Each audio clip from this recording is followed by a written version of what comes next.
Yeah. pretty much today, this week, and we're facing, kind of a potentially scary situation with the weather this weekend. So I know it's a huge inconvenience for the power to be shut off, but there's only really one significant fire burning in the Cascades right now, and that's the Cedar Creek fire, and it's burning east of Eugene.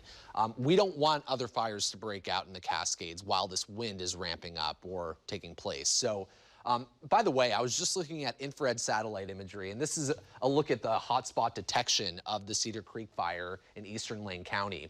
That fire is now advancing westward, just like some of our big fires were in 2020 in the northern Oregon and southern Washington Cascades.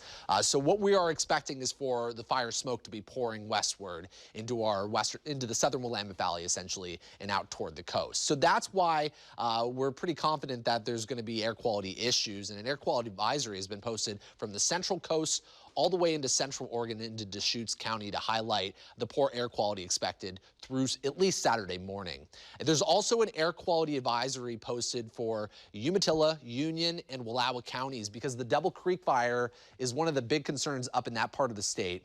And that grew into a mega fire yesterday, which means that it exceeded 100,000 acres burned. So those are the two areas with high confidence that we're expecting very poor air quality at times. But other areas that may not be under that advisory will also deal with poor air quality at times with waves of smoke passing through. This is a live look now from the Vancouver waterfront where the air quality is good. Most of us are seeing good air quality at this time west of the Cascades, but we are expecting with that east wind smoke to carry west of the Cascades later on today.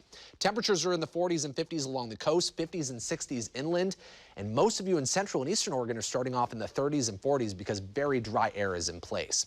Check out that nearly full moon at our Shiloh Winds camera in Seaside. It will be full tonight heading into tomorrow morning, probably going to look pretty orange with that smoke in the sky.